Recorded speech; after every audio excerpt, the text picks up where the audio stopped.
नमस्कार, आप देख रहे हैं खबरदार। मैं हूं श्वेता सिंह। सबसे पहले खबरों को खबरदार के लेंस से देख लेते हैं। कोरोना की तीसरी लहर समझिए कि बस आने ही वाली है। अगर आपके आसपास के सार्वजनिक जीवन में आपको डर नहीं, पाबंदियों का दिखावा नजर आएगा। ओमिक्रॉन के केस सुपरफास्ट रफ्तार से बढ़ रहे हैं। कोरोना वायरस की संक्रमण दर भी तेजी से बढ़ रही है क्योंकि लापरवाही पर ब्रेक नहीं लग रहे। आज आपको देश की राजधानी दिल्ली सहित भारत के अलग अलग राज्यों में कोविड वाली पाबंदियों की जमीनी हकीकत दिखाएंगे। कैम्ब्रिज यूनिवर्सिटी के कोविड ट्रैकर के जरिए भारत के लिए यह चेतावनी आई है कि देश में अगले कुछ दिनों में ही तीसरी लहर का असर देखने को मिलेगा। आज खबरदार में इस खतरे की समीक्षा करना जरूरी है। ओमिक्रॉन की वजह से पीएम मोदी का यूएई दौरा टल गया है। ऐसे में ओमिक्रॉन संकट की विश्वव्यापी रिपोर्ट भी आपको देखनी चाहिए। जब किसी परिचित की नई कार आती है तो लोग शुभकामनाएं देते हैं और कार के फीचर्स और कीमत की जानकारियां लेते हैं। ये बात प्रधानमंत्री नरेंद्र मोदी की नई कार पर भी लागू होती है। देश के करोड़ों लोगों की दिलचस्पी इस कार के फीचर्स और कीमत में है। ये कार है मर्सिडीज की मेबैक S650। इस पर AK-47 की गोली, बम, TNT, गैस अटैक, किसी तरह के हमले का असर नहीं होता।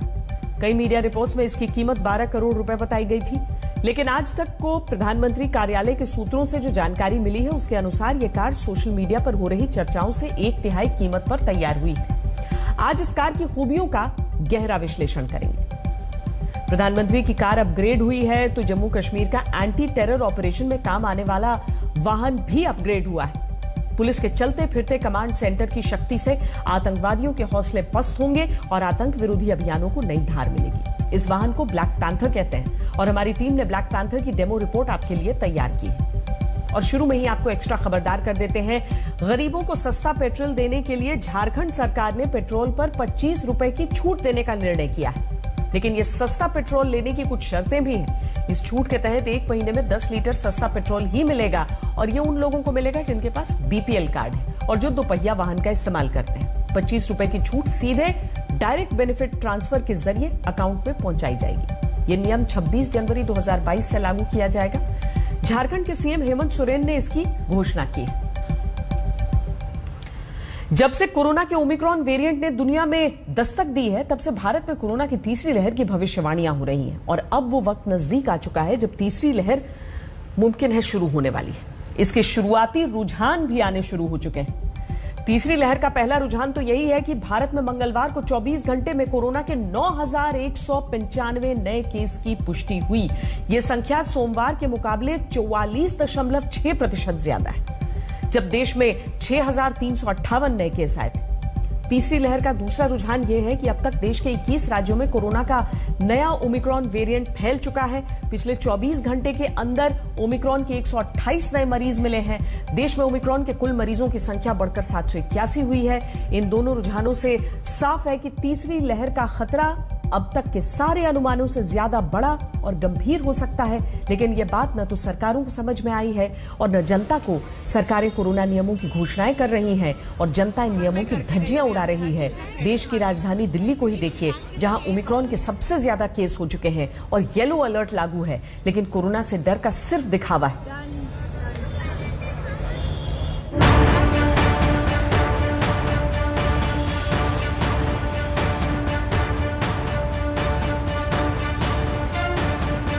दिल्ली में कोरोना के येलो अलर्ट का अलार्म भले ही बज चुका हो, लेकिन हर तरफ अंधेर गर्दी का आलम है।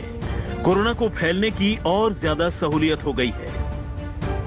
मेट्रो में रिस्ट्रिक्शन है कोई? नथिंग, केवल बाहर रेस्ट्रिक्शंस है एंट्री के लिए। अंदर कोई रेस्ट्रिक्शंस नहीं है। Have tweeted to DMRC and PM also. ये अभी का है? अभी रिसेंटली फुल स्टैंडिंग। मतलब आप अभी जो मेट्रो से निकले हैं वो ये हाल था मेट्रो के अंदर? Yes. Was there 50% seating in the metro? No. What was going on? Full seating? No, it was full seating. It was full seating. Yes. Restriction नहीं था अभी अंदर? नहीं, बाहर लाइन्स थे मेट्रो के बाहर, बट सेटिंग फुल था। ये खचाखच भरकर चलती मेट्रो ट्रेन के अंदर की तस्वीरें हैं, जिनकी पोल खुद यात्री खोल रहे हैं, लेकिन मेट्रो स्टेशनों के बाहर पाबंदियों का पूरा दिखावा चल रहा है। कतार इतनी लंबी है कि जहां तक निगाहें जाएंगी आपको भीड़ ही भीड़ दिखाई पड़ेगी। इस वक्त हम दिल्ली के लक्ष्मी नगर मेट्रो स्टेशन के बाहर हैं और यहाँ पर 1.5 किलोमीटर से भी लंबी लाइन है मेट्रो में जाने के लिए, मेट्रो स्टेशन के अंदर एंट्री करने के लिए। यहाँ पर सिर्फ एक गेट से एंट्री हो रही है और वहाँ पर भी कोविड को लेकर तमाम एहतियात बरते जा रहे हैं। दिल्ली मेट्रो ने कल यानी कि मंगलवार को ही ट्वीट करके ये साफ कर दिया था कि अब मेट्रो में 50% कैपेसिटी के साथ ही मेट्रो चलेगी। ऐसे में आप अपनी यात्रा के लिए एक्स्ट्रा समय निकालकर ज़रूर चलें। कहाँ जाना है आपको और कब से लाइन में लगे हुए हैं? आधा घंटा हो गया करीब। घंटा हो गया? हाँ 20-25 मिनट हो गया। हमको 52 जाना, सेक्टर 52। रोज इतने टाइम लगता है? नहीं, आज लगा है बहुत दिन के बाद। कहाँ जाना है? कितना टाइम हो गया आपको लगे हुए लाइन? आधा घंटा हो गया भैया। मेट्रो ट्रेन के साथ ही बसों को पकड़ने के लिए भी अफरा तफरी मची है। जरा एक नजर तो डाल लीजिए, देख तो लीजिए दिल्ली में येलो अलर्ट के साथ कैसा खिलवाड़ चल रहा है। येलो अलर्ट जो जारी हुआ है, इसकी वजह से इस वक्त सुबह के 9:30 बजे है और यहाँ लाडोसराय के बस स्टॉप पे कितनी भीड़ है। ये लोग सभी बसों का या ऑटोज का इंतजार कर रहे हैं। ऑटो और जो शेयर्ड ऑटोज हैं उनमें भी लिमिट लगा दी गई है कि सिर्फ आधे लोग ही बैठाए जा सकते हैं। और यहाँ आप देख सकते हैं कि किस तरह से भीड़ है जो अपने ऑफिस जाने के लिए सुबह के 9:30 बजे बस का इंतजार कर रहे हैं। आइए कुछ लोगों से भी बात करके देखते हैं। भाई साहब, कहाँ जाना चाह रहे हैं? और कितनी देर हो गई आपको बस मिल रही है? बस नहीं मिल रही, आधा घंटा हो गया। क्या कह रही है बस? क्या कह रही है? सही कह रहे हैं कि सवारी अलाउड की एक सीट पे। बसों और मेट्रो में 50% यात्रियों के सफर का ऑर्डर दे दो। बाजारों में दुकानें ऑड इवन नियम से खुलवाने का ऑर्डर दे दो। रेस्टोरेंट्स को 50% क्षमता से खुलवाने का ऑर्डर दे दो। लेकिन जरा ये भी तो देख लो कि येलो अलर्ट का पालन करवाने में जब खुद सिस्टम ही फेल हुआ जा रहा है तो लोगों से पालन करवाएगा कौन? देखिए, दिल्ली में हमने येलो अलर्ट जारी किया है और जो ज़िले की एडमिनिस्ट्रेशन होती है, district administration along with Delhi police, ये मिल के लागू कर रहे हैं सारे प्रोटोकॉल्स को, नॉर्म्स को। और मुझे लगता है कि दिल्ली वालों ने जिस हिसाब से फर्स्ट वेव में, सेकंड वेव में केजरीवाल सरकार के साथ मिलकर एक बहुत बड़ी लड़ाई लड़ी, बड़े पर्सनल सैक्रिफाइसेस भी देने पड़े, इनकन्वीनियंस भी हुई, लेकिन लोगों ने मिलकर लड़ाई लड़ी। हम इस बार भी दिल्ली वाले कोविड की लड़ाई में सबसे आगे होंगे। दिल्ली में एक दिन में ही मास्क नहीं लगाने, सोशल डिस्टेंसिंग का पालन नहीं करने और सार्वजनिक जगहों पर थूकने के 4122 चालान काटे गए और 81 लाख रुपए से ज्यादा वसूले गए।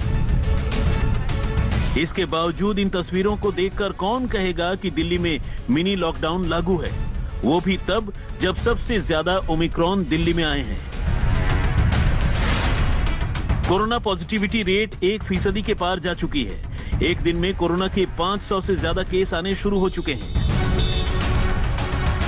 लेकिन दिल्ली वालों को न तो कोरोना का डर है और न ही चालान की फिक्र। लोग अपने में मस्त हैं और सिस्टम चालान वसूलने में व्यस्त है। ऊपर से बहाने हैं कि खत्म होने का नाम ही नहीं ले रहे हैं, चाहे दिन हो या रात। मास्क भी अभी नहीं पहना है आपने? नहीं, मास्क मैंने पहना हुआ है। हाँ।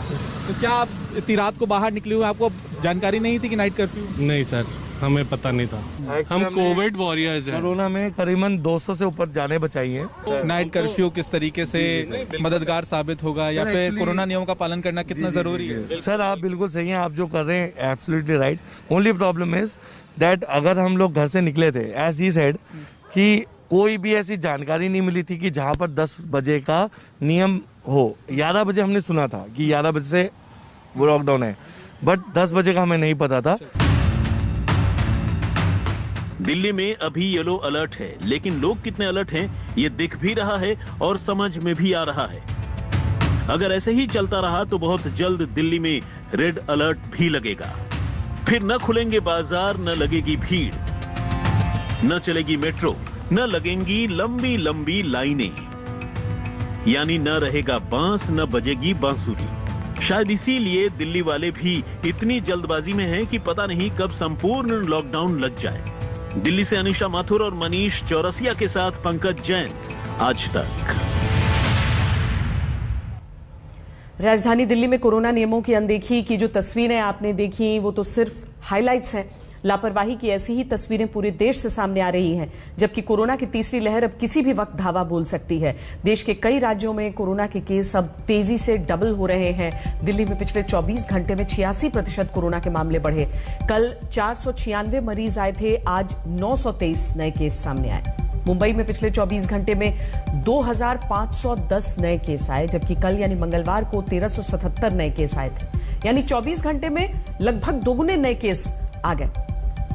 गुजरात में आज कोरोना के 548 नए केस आए, जबकि मंगलवार को 394 नए केस थे, यानी 24 घंटे में करीब 40% केस बढ़ गए। ये तो सिर्फ 3 राज्यों के उदाहरण हैं। सच यह है कि उत्तर से लेकर दक्षिण तक, पूर्व से लेकर पश्चिम तक हर राज्य में कोरोना के केस तेजी से बढ़ना शुरू हो चुके हैं। खतरे की इस घंटी को सुन तो हर कोई रहा है, लेकिन कोरोना की तीसरी लहर से डर कोई नहीं रहा है।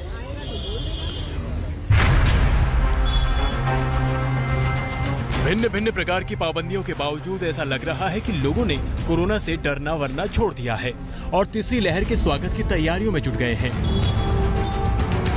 महाराष्ट्र में मंगलवार को कोरोना के 2172 नए मामले सामने आए। राज्य में ओमिक्रॉन केसों की संख्या भी 167 से ज्यादा हो चुकी है। मुंबई में पॉजिटिविटी रेट 4% से ज्यादा हो चुका है। तीसरी लहर का खतरा अब गेटवे ऑफ इंडिया पर दस्तक दे रहा है, जिसे लोग अनसुना कर रहे हैं और अब महाराष्ट्र सरकार अपनी उंगली को और ज्यादा टेढ़ी करने की तैयारी कर रही है। दिसंबर को अगर आप देखेंगे तो 6000 थे, अभी हम 29 तारीख को 7 दिन में करीबन 12000 के दरमियान गए हैं।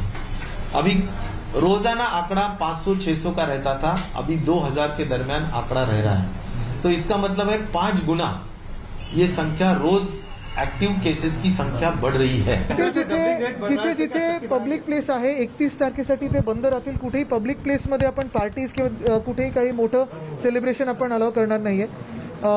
सगळे रेस्टॉरंट जे आहेत किंवा इतर ठिकाणी नाईट कर्फ्यू तर लागलेलाच आहे, पण तिथे देखील काळजी घेणं गरजेचं आहे। जे कायदे आपण आता किंवा निर्बंध लावलेले आहेत 25% असतील किंवा 50% असतील, ते जर कुठच्याही एस्टॅब्लिशमेंटने पाळले नाहीत, आम्ही फ्लाइंग स्पॉट्स असतील, काही काही ठिकाणी सीसीटीव्ही फुटेज पण मागवणार आहोत। अब भला बताइए, अगर अब भी लोगों को ये बताना पड़ रहा है कि सावधानी नहीं बढ़ती तो तीसरी लहर आ जाएगी, तो लापरवाही का आलम क्या है? और ये कोई एक राज्य की बात थोड़ी ही है। गुजरात में नाइट कर्फ्यू के बीच क्रिकेट टूर्नामेंट के मुख्य प्रायोजक है बीजेपी। मैच जीतने के बाद उमड़ी भीड़ का टाइटल एक बीजेपी नेता ने कुछ यूं दिया। बोटाद में हुए फाइनल मुकाबले में बोटाद वार्ड 2 की शानदार जीत, युवाओं में खुशी की एक झलक। तो अब नेताजी और पार्टियां खुद ही कोरोना नियमों को तोड़ने के रोल मॉडल बन जाएं, तो लोग क्यों पीछे रहें? ये हाल तब है जब गुजरात में 7 महीने बाद 400 नए मरीज सामने आए हैं।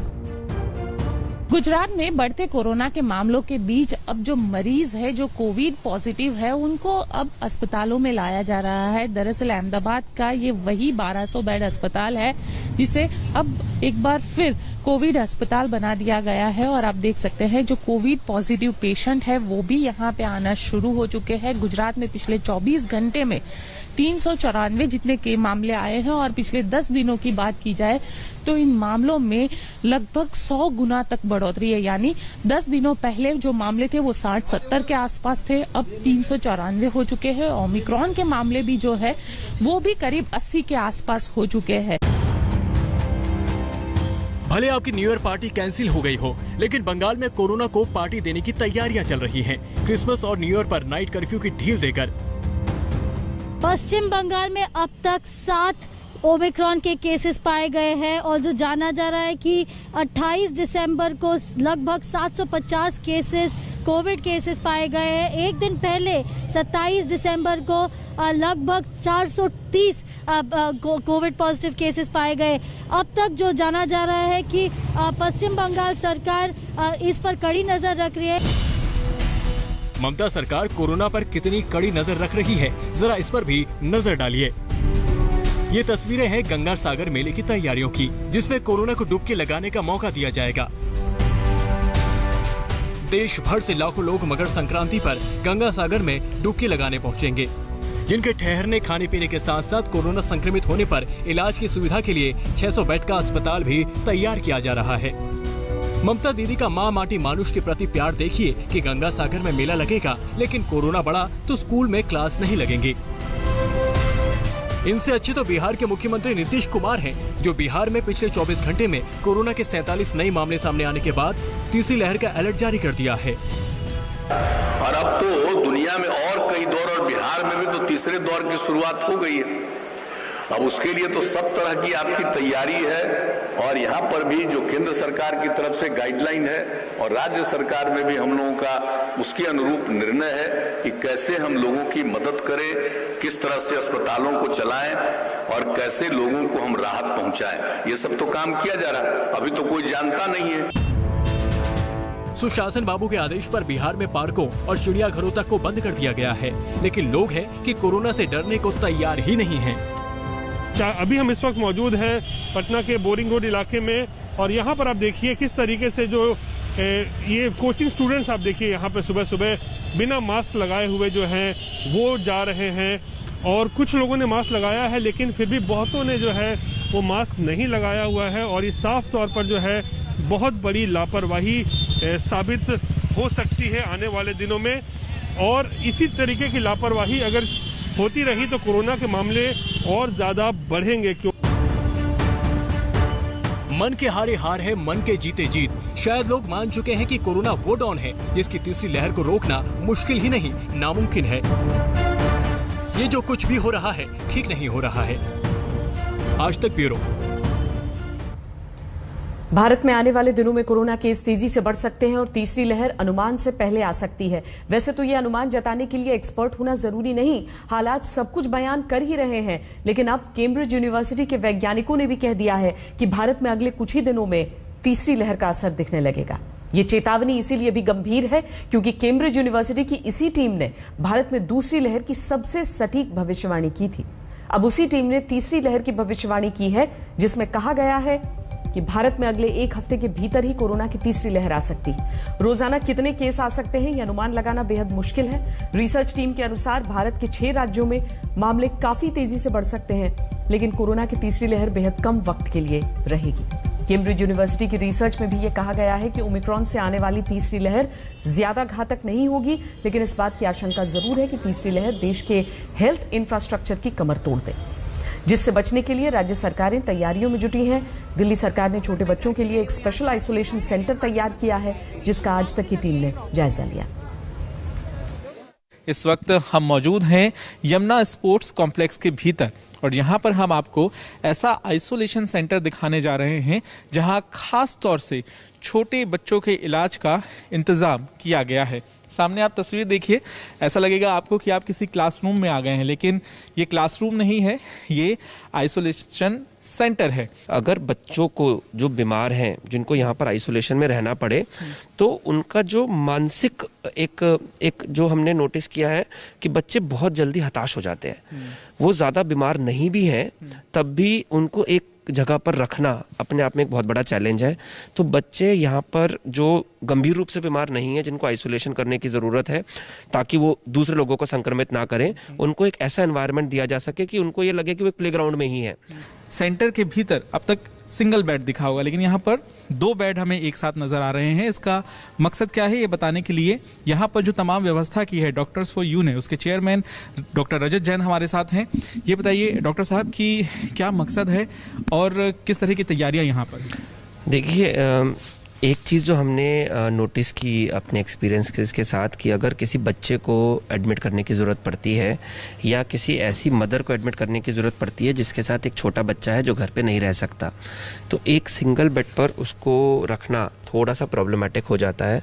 और क्योंकि ये डॉर्मेटरी काइंड ऑफ फैसिलिटीज़ हैं, इंडिपेंडेंट बेड्स नहीं हैं, तो हमने ये डबल बेड की फैसिलिटी बनाई है ताकि अगर 2 मतलब मदर और बच्चे को भी यहाँ पर एक साथ एडमिट करना पड़े तो उसके पास कम से कम एक इतनी जगह हो कि वो कंफर्टेबली यहाँ पर बैठ सके, रात को सोना की ज़रूरत पड़े तो सो भी सके। यहाँ ये जो आप देख पा रहे हैं पाइप कनेक्शन, ये ऑक्सीजन का कनेक्शन है। 24 घंटे डॉक्टर रजत यहाँ पर ऑक्सीजन की सुविधा होगी और बाहर हमने देखा कि आपने ऑक्सीजन प्लांट भी तैयार कर लिया है, उसकी क्या क्षमता है? जी 4 ऑक्सीजन प्लांट हैं यहाँ पर, 500 लीटर ईच कैपेसिटी के, तो यानी कि लगभग 2000 लीटर पर मिनट ऑक्सीजन है जो ये पाइप के थ्रू यहाँ पर आ रही है। तो अगर आप ये मान के चलिए कि हर मरीज़ को 5 लीटर पर मिनट कि ऑक्सीजन कॉन्टिन्यूसली भी चाहिए, तो 400 बेड तो हमारे ऑक्सीजन प्लांट के थ्रू ही यहाँ पर ऑक्सीजन आ जाएगा। तस्वीरों में दिखाते हैं, यहाँ पर ऑक्सीजन कंसंट्रेटर भी रखे हुए हैं, ऑक्सीजन सिलेंडर भी मौजूद है, जैसा कि हर आइसोलेशन सेंटर में देखा जाता है, और साथ ही साथ 24 घंटे पाइपलाइन के जरिए ऑक्सीजन की सप्लाई।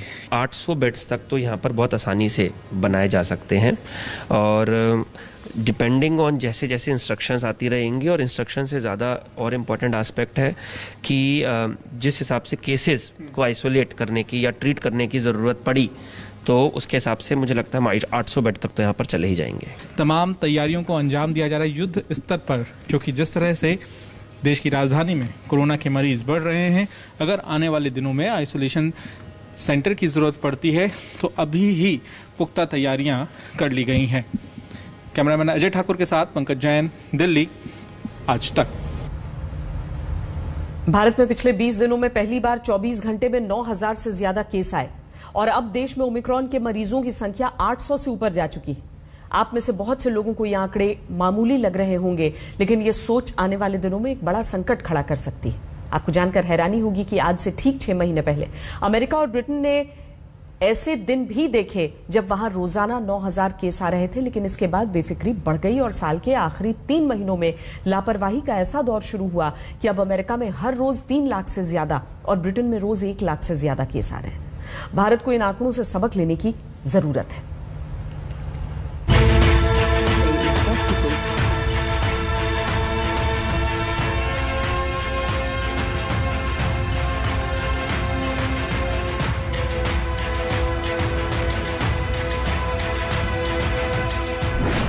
ये दुनिया के शक्तिशाली देशों में कोरोना से आई तबाही के लेटेस्ट आंकड़े हैं। 24 घंटे पहले यानी 28 दिसंबर को अमेरिका में कोरोना के 3,12,939 केस सामने आए और 1,811 लोगों की मौत हो चुकी है। ब्रिटेन में 1,29,471 नए केस आए हैं और 141 लोग मारे जा चुके हैं। फ्रांस में ठीक एक दिन पहले 1,79,810 कोरोना के नए केस आए और ये वायरस से 167 लोगों की जिंदगी निगल चुका है। इसके अलावा स्पेन में भी कोरोना से 78,313 नए मरीज संक्रमित हुए हैं और इस दौरान 147 लोगों की मौत हो गई है। ये आंकड़े डराने के लिए नहीं, बल्कि आंखों से बेफिक्री की पट्टी हटाने के लिए बताए जा रहे हैं। और ये समझने की जरूरत है कि ऐसा बुरा हाल तब है जब इन देशों में बूस्टर डोज का बोलबाला है। जिंदगी बचाने के लिए लोगों को लगातार बूस्टर डोज लगाई जा रही हैं। हैरानी तो आपको ये जानकर होगी कि इजराइल जैसे देश में ओमिक्रॉन से बचाव के लिए चौथी डोज लगाना शुरू हो गया है। इजराइल की सरकार ने नए वेरिएंट से बचाने के लिए मेडिकल स्टाफ और 60 साल से ज्यादा उम्र के लोगों के लिए चौथी डोज लगाने का फैसला लिया है। I'm excited to be the first person apparently in the world who got the 4th booster of the COVID vaccine. And to paraphrase an old saying, it's a small jab in the shoulder, probably a giant step for mankind. Hopefully, we'll be able to show here at the Sheba Medical Center that this 4th booster really provides protection against the Omicron, which is highly needed considering the 5th wave that we are currently experiencing. हैरानी इस बात की है कि Israel में चौथी dose का फैसला तब लिया गया है जब वहां रोजाना नए केस की संख्या 3,000 से कम है और पिछले 7 दिनों में सिर्फ 6 लोगों की मौत हुई है। 93 लाख की आबादी वाले इजराइल की ज्यादातर आबादी वैक्सीनेट हो चुकी है, लेकिन ओमिक्रॉन की बढ़ती स्पीड और अमेरिका और ब्रिटेन में बिगड़ते हालात को देखते हुए बूस्टर की दूसरी डोज का फैसला लिया गया है। Research is therefore very important because we'll have initial data within a few days about the safety, and I think then we'll feel more safe to say, okay, everybody who has immune suppression can go and get it. Omicron से बचने के लिए Israel ने advance planning शुरू कर दी। अगर ऐसी planning America में की गई होती तो आज अमेरिका के लोग इतने बुरे दौर से नहीं गुजर रहे होते। अब हालात ये है कि अमेरिका की सड़कों पर टेस्टिंग से लेकर वैक्सीनेशन की लंबी लाइनें लगी हुई हैं। सड़कों पर लोग अपनी बारी की इंतजार कर रहे हैं ताकि ये कंफर्म किया जा सके कि कहीं ओमिक्रॉन संक्रमित तो नहीं है, और दूसरी तरह की लाइन वैक्सीन लेने वालों के लिए है। अमेरिका में वैक्सीन लगवाने की दूसरी वजह यह भी है कि यहाँ रेस्टोरेंट, कॉफी शॉप पर पब और शोरूम्स में बिना वैक्सीन सर्टिफिकेट के एंट्री बंद कर दी गई है। मास्क के बिना प्रवेश नहीं दिया जा रहा है। सरकार के इस कदम की वजह से लोगों को वैक्सीन लेने के लिए मजबूर होना पड़ा है। अमेरिका में पिछले एक हफ्ते में संक्रमण की स्पीड करीब 58% बढ़ गई है। यहाँ रोज आने वाले नए मामलों में 76% केस ओमिक्रॉन के हैं। अमेरिकी स्वास्थ्य एजेंसी CDC के मुताबिक अमेरिका में बच्चों में संक्रमण के बाद अस्पताल में भर्ती किए जाने के केस 4 गुना तक बढ़े हैं, जो एक डराने और सावधान करने वाला आंकड़ा है। इसी तरह ब्रिटेन के आंकड़ों पर नजर डालें तो पिछले एक हफ्ते में लगभग 7,63,000 से ज्यादा लोग कोरोना से संक्रमित हुए हैं। UK, US से पिछले 3 हफ्ते में जिस तरह से तेजी से फैला है, इस तरह से हमारे देश में भी फैल सकता है। तो हमें इस चीज की सावधानी बरतनी बड़ी जरूरी है और जितना हम इसको फैलने का मौका देंगे उतना ही ये म्यूटेशन करेगा और उतनी ही समस्या करेगा इलाज में और आने वाले टाइम में। तो इसलिए मैं समझता हूं कि एक तरह की हमारे को अपने ऊपर प्रतिबंध लगाने की जरूरत है। स्थिति खतरनाक नहीं है, लेकिन डेफिनेटली गंभीर और चिंताजनक है और इस चीज का हम सबको जो है खास ध्यान रखना है। लेकिन हैरानी की बात यह है कि कोरोना के इस कहर के बीच प्रधानमंत्री बोरिस जॉनसन ने नए साल के जश्न पर प्रतिबंध नहीं लगाने का निर्णय लिया है। भारत चाहे तो दुनिया के हालात देखकर कोरोना से जुड़े कई सबक ले सकता है। अगर लापरवाही की गई तो भारत में अमेरिका और ब्रिटेन जैसे हालात हो सकते हैं और सावधानी रखी तो इजराइल की तरह सुरक्षित भी रहा जा सकता है।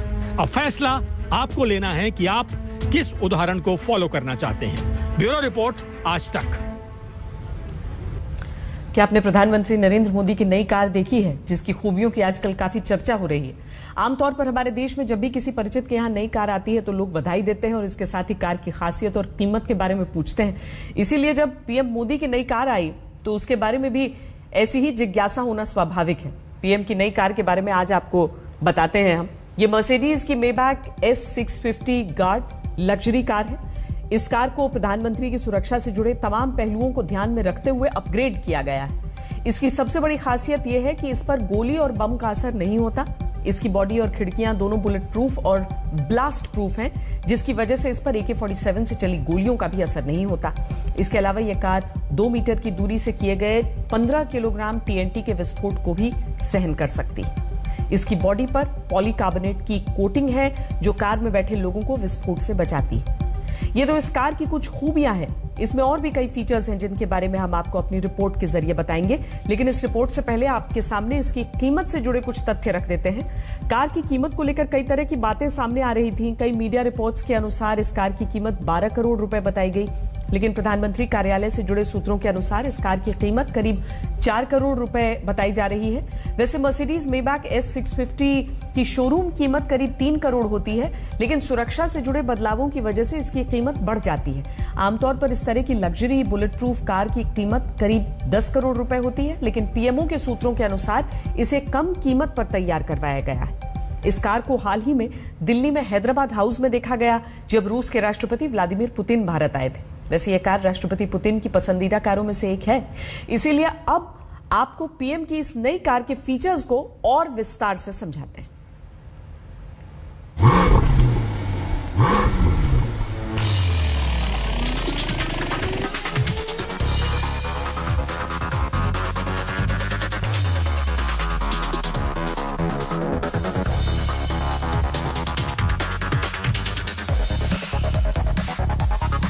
न बम के प्रहार से, न गोलियों की बौछार से। ये वो कार है जो किसी भी हमले को नाकाम करने के लिए तैयार है। इसका नाम है मर्सिडीज मायबाह S650 गार्ड। अब यही प्रधानमंत्री नरेंद्र मोदी की नई कार है। कार के नाम में गार्ड शब्द जुड़ा हुआ है, जिसका मतलब है कि ये सड़क पर चलता वो अभेद किला है जिसमें सुरक्षा की 100% पक्की गारंटी है। इससे पहले प्रधानमंत्री BMW 7 series high security edition में चला करते थे। इसके बाद पीएम के कारों के काफिले में रेंज रोवर सेंटिनल को शामिल किया गया। इसके बाद टोयोटा की लैंड क्रूजर भी पीएम के काफिले में शामिल हुई। लेकिन दुनिया की प्रीमियम और लग्जरी कारों में से एक मर्सिडीज मायबाह की अपनी ही शान है और इसमें सुरक्षा के बेहतरीन इंतजाम भी हैं। प्रधानमंत्री की नई कार का अपग्रेडेशन आमतौर पर स्पेशल प्रोटेक्शन ग्रुप यानी एसपीजी करती है। एसपीजी पर ही देश के प्रधानमंत्री और उनके परिवार की सुरक्षा की जिम्मेदारी होती है। एसपीजी ने सुरक्षा पहलुओं को ध्यान में रखते हुए रूटीन प्रोटोकॉल के तहत पीएम की कारों के काफिले में गाड़ी का बदलाव किया है।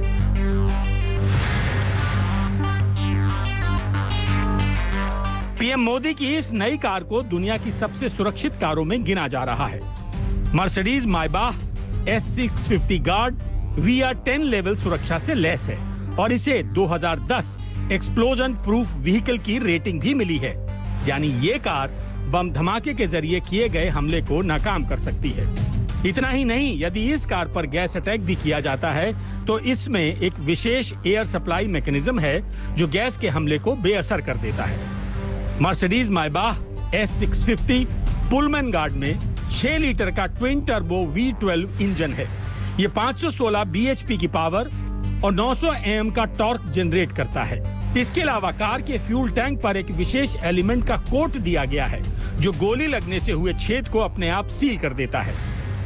वहीं इसमें विशेष तकनीक से तैयार फ्लैट टायर हैं जो पंक्चर होने के बावजूद रुकते नहीं हैं, यानी पंक्चर की हालत में भी कार को चलाया जा सकता है। सुरक्षा के अलावा इस कार में सुविधाओं पर खास ध्यान दिया गया है। ये कार अंदर से चलते फिरते होटल की तरह है। इसमें लंबे लेग रूम के साथ आरामदायक सीट और मसाजर जैसी सुविधाएं हैं। कार की पीछे की सीटों को अपने हिसाब से पोजीशन किया जा सकता है जो लंबी यात्रा को आरामदायक बना देता है। हालांकि पीएम के लिए खास रूप से मॉडिफाई की गई इस कार में आराम से ज्यादा सुरक्षा के पहलुओं पर ध्यान दिया गया है। एक दौर था जब देश के प्रधानमंत्री के काफिले में एम्बेसडर कारें हुआ करती थीं।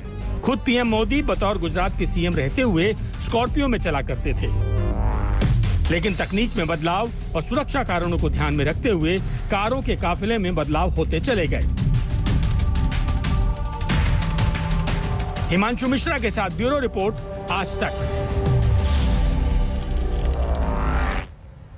सिर्फ प्रधानमंत्री मोदी का वाहन ही अपग्रेड नहीं हुआ है, जम्मू कश्मीर पुलिस को भी अपग्रेडेड ऑप्शंस कमांड व्हीकल मिला है। इसे ब्लैक पैंथर कहा जाता है। इसकी मदद से आतंक का अंत करने वाले ऑपरेशंस की मारक शक्ति और सुरक्षा बलों की ताकत बढ़ रही है। जम्मू कश्मीर पुलिस को दी गई ब्लैक पैंथर गाड़ियों में नए सर्विलांस सिस्टम और सुरक्षा के आधुनिक इंतजाम हैं।